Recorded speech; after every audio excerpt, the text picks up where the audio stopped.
On this episode of Bite Sized, we are watching and discussing the 27th scene of the movie The Twilight Saga, New Moon. For those of you watching along at home, that's from 55:18 to 58:43. And now, on to the episode.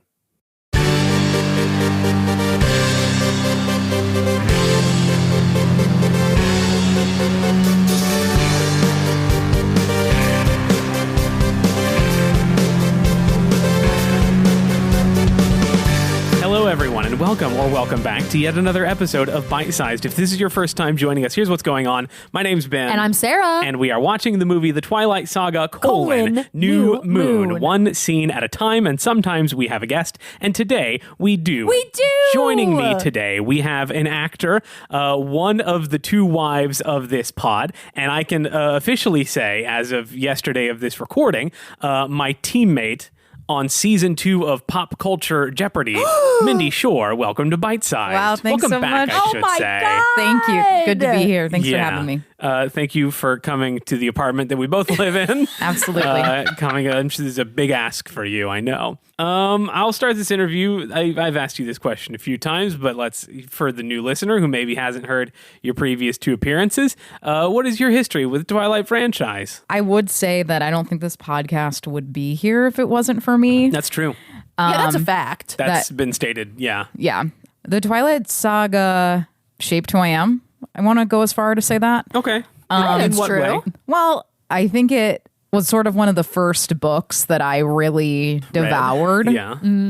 It was a big cultural moment for, 6th grade, Mindy. It felt like I was a part of something. Yeah. As a teenage girl, that's really important. Yeah, at that teenage girls stage. need belonging. Correct. Right. Yeah.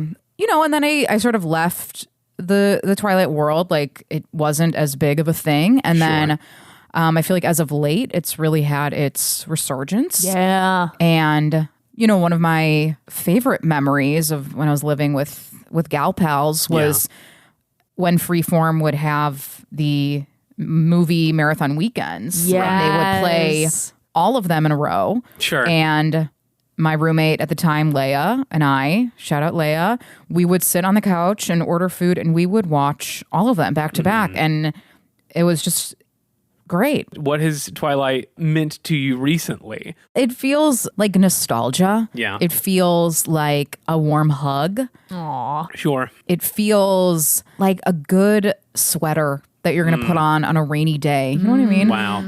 When it's all blue outside. Correct. So yeah. true, bestie. Right. It was all blue outside. Yeah. And I think, as we've seen Twilight gain such a cult following in the past few years, it's made me more excited to unleash my fandom. I feel like it was sort of something you hid for a few years definitely. there. Because Mindy, I'm so sorry. I was one of those girls who was hating on Twilight girlies at the time, and I've reformed my ways. No, thank but, you. I understand. Yeah. They're like, Yeah. I can't admit how much I like Twilight. There's a bunch of dumb bitches out there who are like, you like something? Fuck you. Right. Yeah. No, that's really how it was. And so I feel like now that it's, becoming a bigger deal and people are like accepting that it actually is cinema and that it is art. Yeah. If I may go so far and say that. Go so far. Go farther. Yeah, we've talked about the past, we've talked about the present. What, Mindy Shore, do you think is the future of Twilight? Oh my God, Yeah. that's such a good question. I can think of no one better to ask. I think we are going to see it come up more in the pop culture zeitgeist. Like, I think it is going to become a bigger thing. I think we're going to continue to see the meme culture around the franchise just really expand and explode.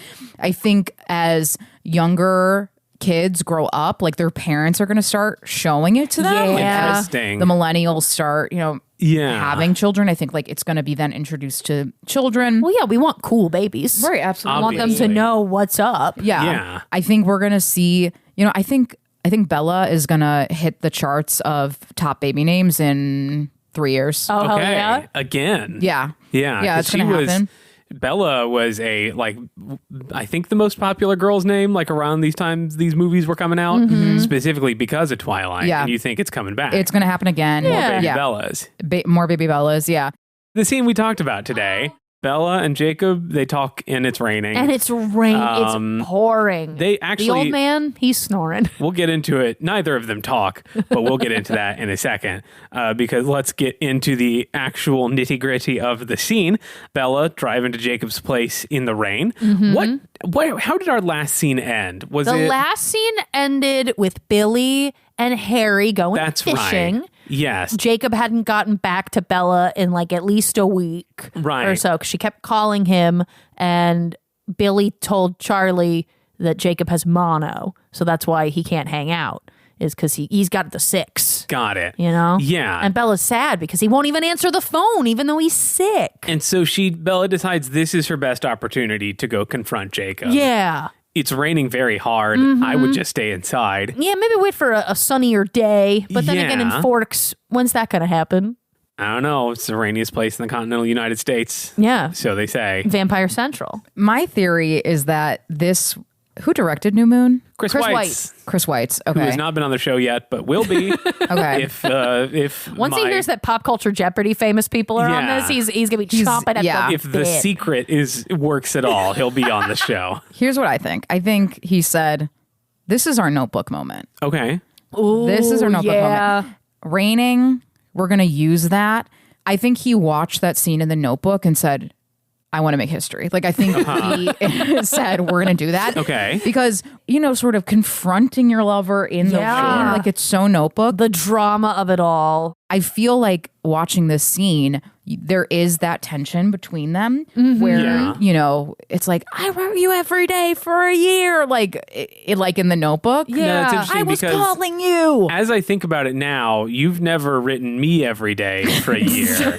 And you've never confronted me in the rain about anything. So what gives? Well, I think the thing is here that he was not returning her calls. Okay. Yeah, and you love to return my calls. You love Mindy so much that you answered. Famously, you're sort of obsessed with me. You return every call. So. I mean, maybe I want to be confronted in the rain while I'm walking around in my jorts and very wet sneakers. I don't know if you do. I feel so bad for Taylor Lautner having to film shirtless in the rain. Yes. With probably wet socks and shoes and jorts.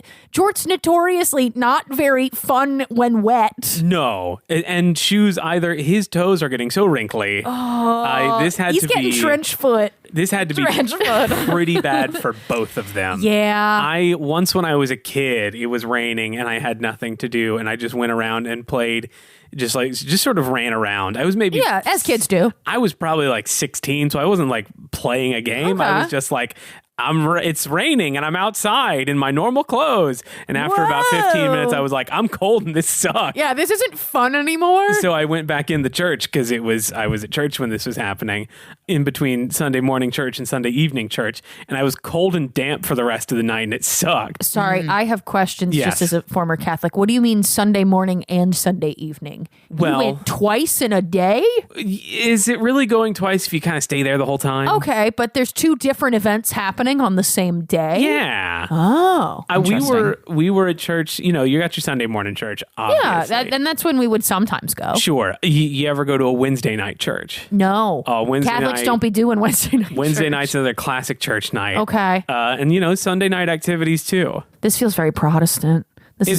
It is, yeah. Yeah. Yeah. So all that to say, that's what I was thinking of when I was watching this scene, that poor Kristen Stewart and Taylor Lautner are probably cold and miserable. Yeah, they're having a bad day. Like, I'm sure there's people on set with, like, heaters, like space heaters and, like, big sort of parkas for them to get under. Yeah, there's got to be, like, a tent, like, just off camera for them to go to between takes. Yeah, this has got to be the worst. But I do feel bad for Bella because it's like this is the second time that a man is telling her, like, I don't want you anymore, you know? Yeah. Fuck off, Jacob. The second time for us in under an hour. For her, months, but whatever. And so it's like, I think Bella needs to stop focusing her world on these men. You know what I mean? Like, Bella needs to go to college. Bella needs to go to college. Bella needs to get out of Forks. Bella needs to go out with the girls. Yeah, Bella needs an actual girls' night that doesn't involve movies, maybe about leprosy. She needs like a real girls' night. Right. Like where they're doing like face masks and like playing MASH. You know what I mean? Like and then they're on oh shit, what was that website? Omegle? Where you sure. Yeah, where you, like that I feel like classic sleepover activity of you get on it, see who's on, and like just giggle between calls. Right. Like that's what she needs. And Bella needs Omegle. Like this moment for her is what? She's like 16 and and 18. She just turned 18. Okay. Yeah, okay, fine. You're right. Fine. Okay, she's an adult. She should be able to handle this now. My wife knows nothing about Twilight. It's so embarrassing. Fake oh my God. Fake gamer girl. I think she needs to get a hobby. And I know she tried like the fixing of the motorcycles. But that was also just to impress a boy. Yeah, her hobby was Jacob. Her hobby was boy. Yeah. Right. What do you think her hobby should be? What sort of hobby should she get? I think she should get into playwriting. Yeah. Ooh, I think I feel those playwriting. feelings Yeah, somewhere. like I think that could be huge for her. In a similar vein, and I may have said this on the pod before, I don't remember. I think Bella would have a lot of fun writing fan fiction. I see Bella getting really into photographer. I was just going to say photography. I think she's going to get like a just sort of a mid-range DSLR and then start a Facebook page called like Bella Swan Photography where she's like, let me take your graduation pictures. Let me take your family photos. No, They're she's not good. going to do like family photos. She's going to do like, she's going to make an Instagram account. Was Instagram around at that point? She's going to make an Instagram account that's like behind the eyes of Bella. I mean, you know, and like It's gonna have a ton of filters on it. It's gonna be Right. moody. Correct. It's with going to like be song lyric captions. a bunch of trees, like the rain, the fog, like essential Forks things. That's what it's going to be. just Forks things. Yeah. Well, but right now her hobby is still boy. Her hobby's unfortunately boy, and this particular boy looks different than This last time we saw boy him. is very different. This is the first time we see him with short hair Short hair and a tattoo. Tattoo. Jake! Hey!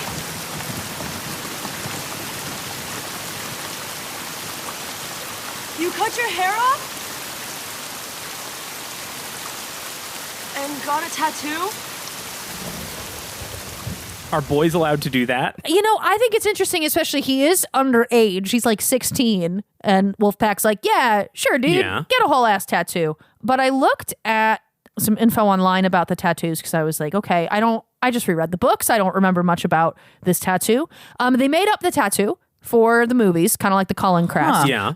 The tattoos are not a thing in the books. They're just a movie thing of wolf boys. Wolf boys got to have Matching tattoos. tats. Who did the tat, do you think?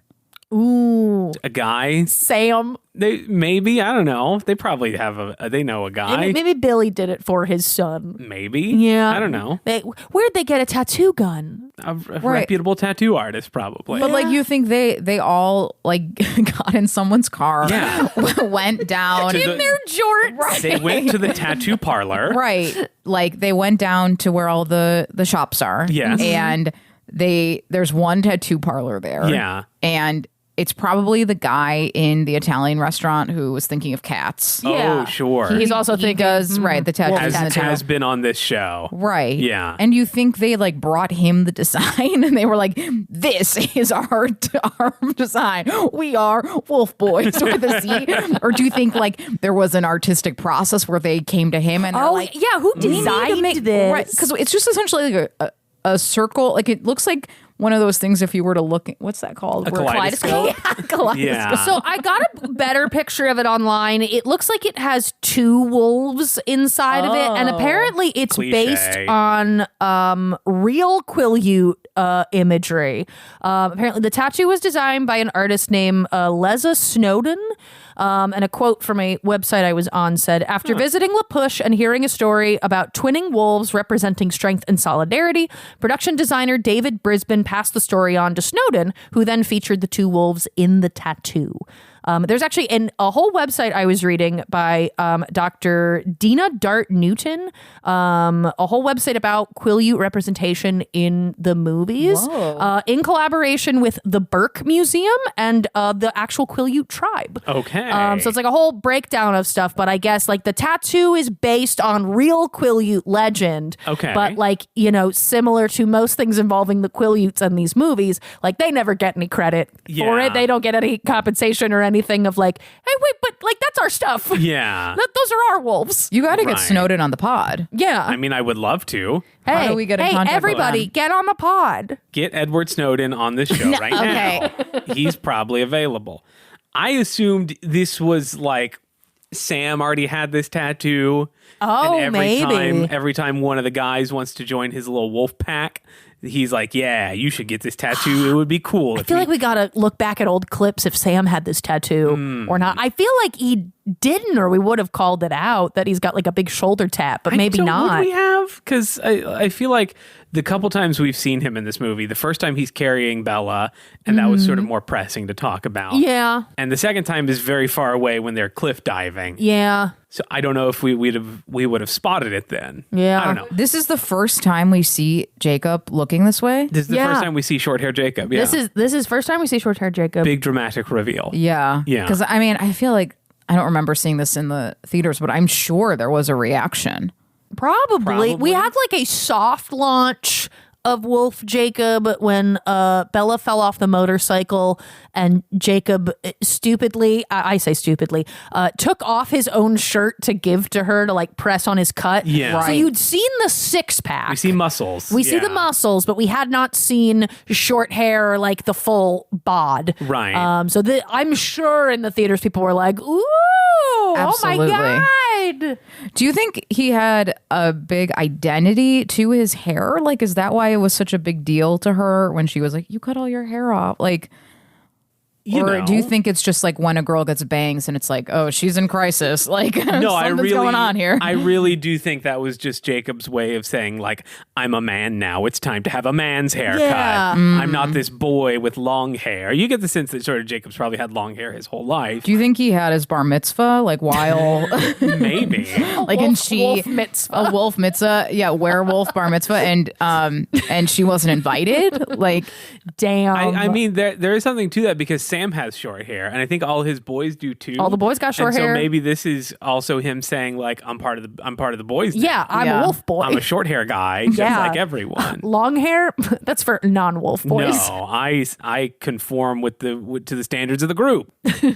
Bella is talking to Jacob, and I'm pretty sure Murph, you probably spotted this, but we get some. This whole scene is just ADR. There's a lot of ADR in this scene. Bella sounds real weird for a lot of it. She's like, "You cut your hair?"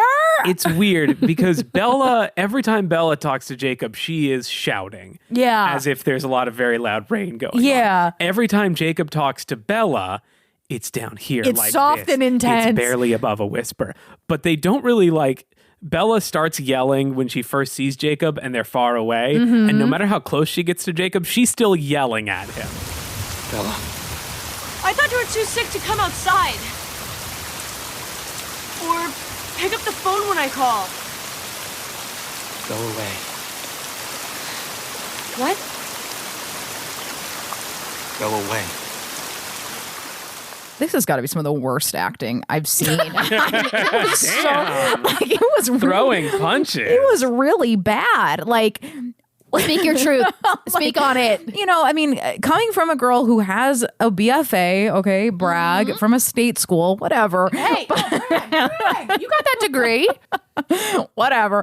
Like, what do they want in the scene? Like, where are the stakes here? Yeah. Like, oh my God. I feel like I got more out of Jacob than I did out of Bella. I feel like, especially we know like Jacob's thing is like he's a wolf now. I felt pain in him. Bella, I was like, girly, what do we want, Bella? Right, like, what did she show up here wanting to get out of him? Was she like... I mean, she just wanted to make sure, like, she just wanted to confront him, basically.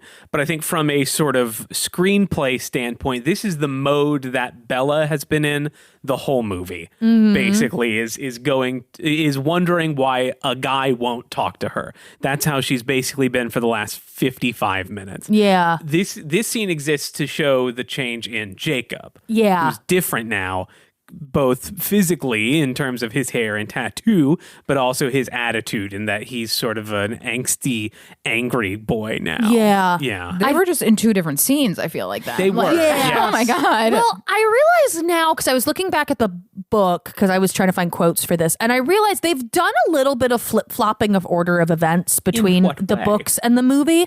So we'll see in the movie, in like 2 scenes, Bella is in the meadow and Laurent shows up. And then the wolves come and they save her and all that.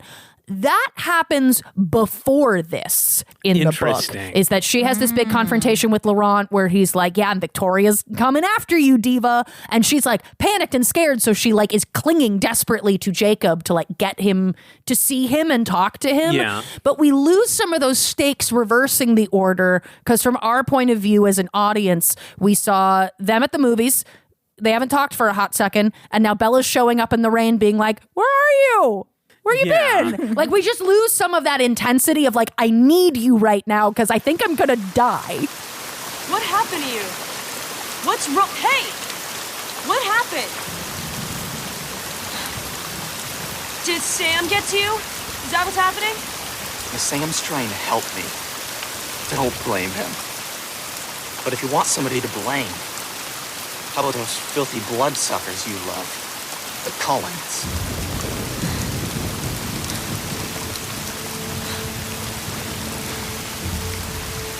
I don't know what you're talking about. Well, you know exactly what I'm talking about. You've been lying to everyone. Charlie. But you can't lie to me. Not anymore, Bella.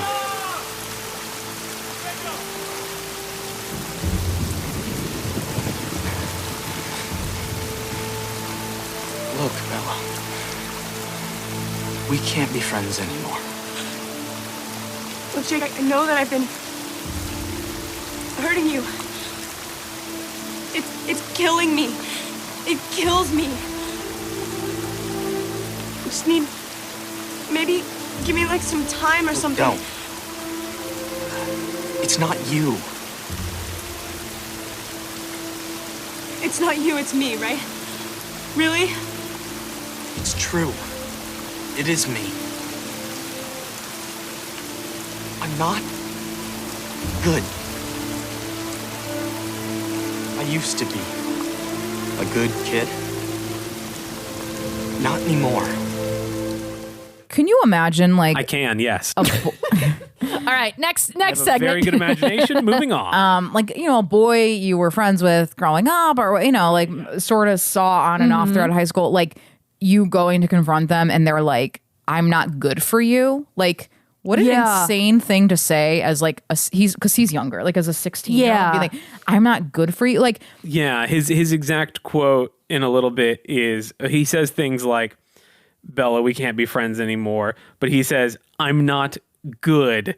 I used to be a good kid. Right. Not anymore. Like that to me is like, you know, a boy in high school who like tried weed once and is like, I'm not good anymore, you know, or like after I like drank in high school for the first time and I was like, I'm a bad kid now. Like, well, you go wolf once and suddenly you're the spawn of Satan. Like, I drank UV blue and lemonade in Hannah Cohen's basement. Wow. I'm a different woman now. Like, I can't go back to who I was. Like, I'm a bad kid, you know? Right. But like, yeah, just what a wild thing to say. It's just so interesting, especially because Bella knows about like supernatural beings in this world, that he's like, no, she couldn't possibly understand this other supernatural being that I am. Yeah. I'm not like other boys. I'm a werewolf. Also, what does she think Sam's like, is that a gang? Like, basically, I think she thought it was a gang. Yeah. In the book, she like,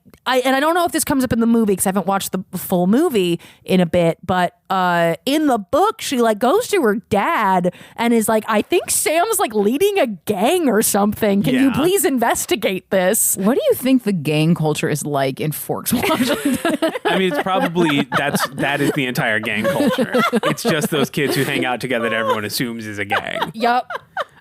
If Twilight came out in 2026, I think she would assume that Sam is some sort of like Jordan Peterson, Andrew Tate. Yeah. Sort of like alt-right pipeline. Yeah. Male fluencer or whatever they call themselves. And Jacob's like, oh no, it's better if she thinks I'm just an incel. She couldn't ever think I'm a wolf. That is kind of what's happening here, though. Is Jacob giving Republican? I mean, a little. I mean, we've talked about it. Like, but this is the turn that we've sort of referenced previously in the movie before, where from Jake to Jacob. Yeah, Jake to Jacob, and he does kind of become an incel. Like, I sort of could see him like really buying into what Elon Musk is selling. Like, yeah, I think it's just like the way of the future.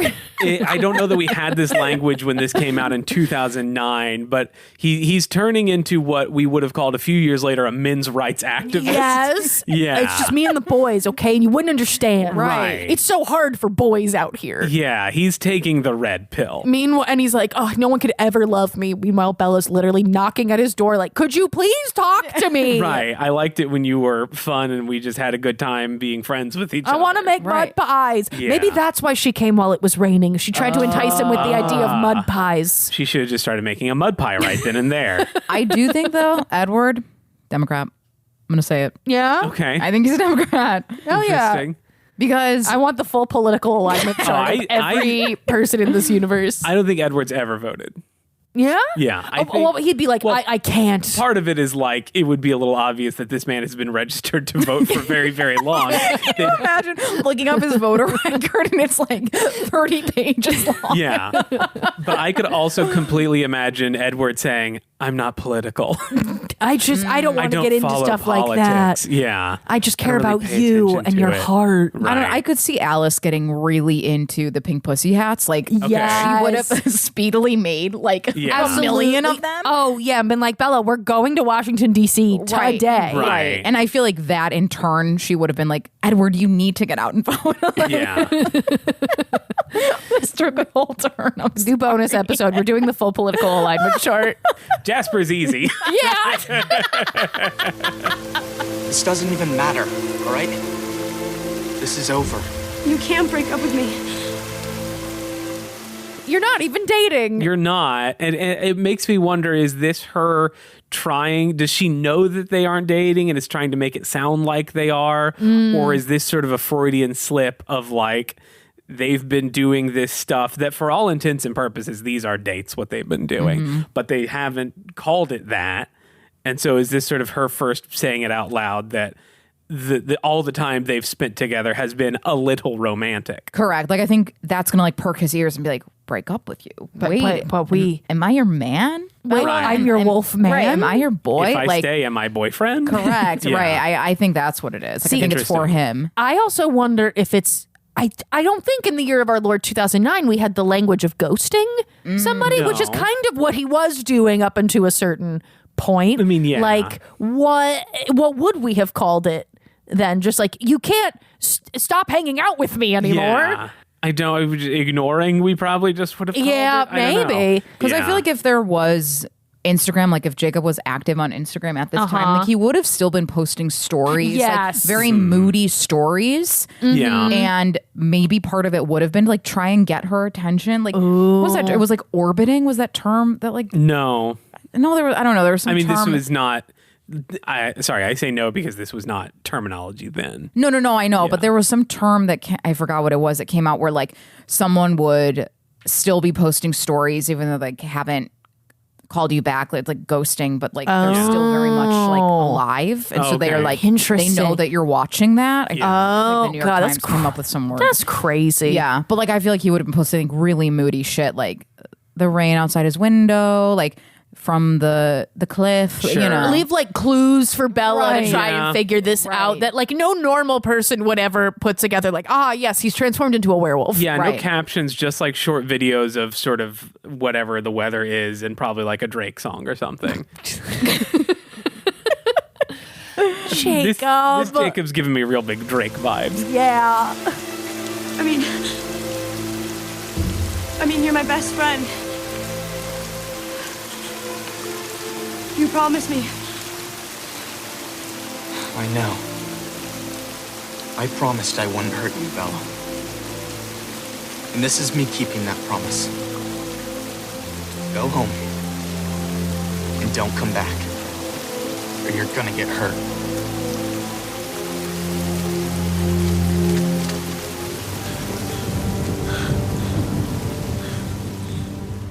until Sam calls him. Some other boys in jorts show up. And Jacob's got to go join the Jort boys. The Shorks and the Jorts. The Shorks and the Jorts.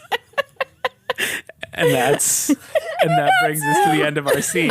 And I'm going to rush right into this question because I think I know the answer. But Mindy, if you had to give this scene a name, what would it be? And this is also going to be the name of the episode, so please make it good. I don't want to name it Shorks and Jorts. Come on, please. The Shorks and the Jorts is so good. Hey, you take your time. You brainstorm. You see what feels right to you in your own voice. When you're a Jort all the way from your fourth cigarette to your lowest door in Dort. If I had to name this scene, I think it would be something like Jacob's future is unwritten. Jacob's future is unwritten. The rest is still unwritten. Yeah. You know, the rain. Yeah. Feel the rain on your skin. Right. There you go. Love it. Jacob's future is unwritten.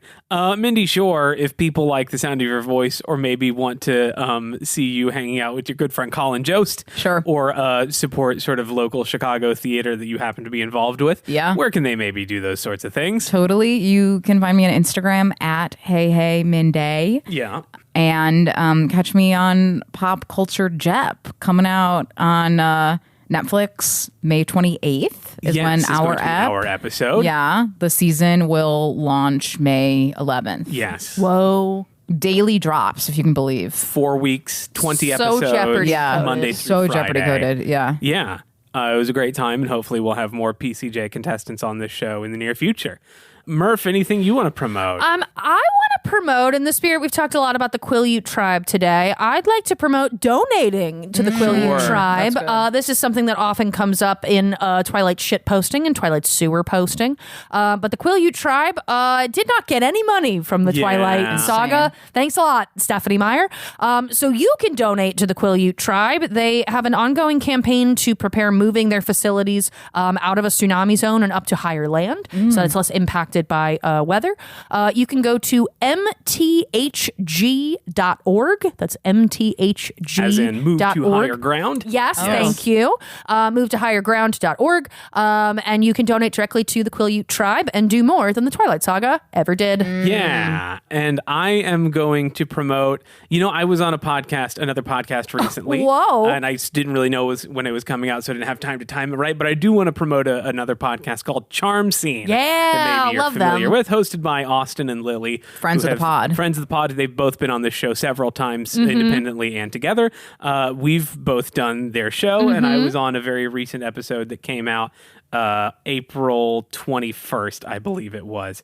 So if you want to hear me tell some stories about my past and then do some music improv, go listen to that show. There's some fun stuff in there. Hell yeah. Some stuff that I'm proud of. That we're going to wrap this one up here and say thank you to our editor, Ben Oxford, for putting this show together. Thank you to our band Swimwear Department for letting us use their song Mauled to Death as our theme. That is it. That is all we have to say. As we always say at the end of every episode, when you're short, you're short all the way. That's what we say. See you next time. Sharks and jorts.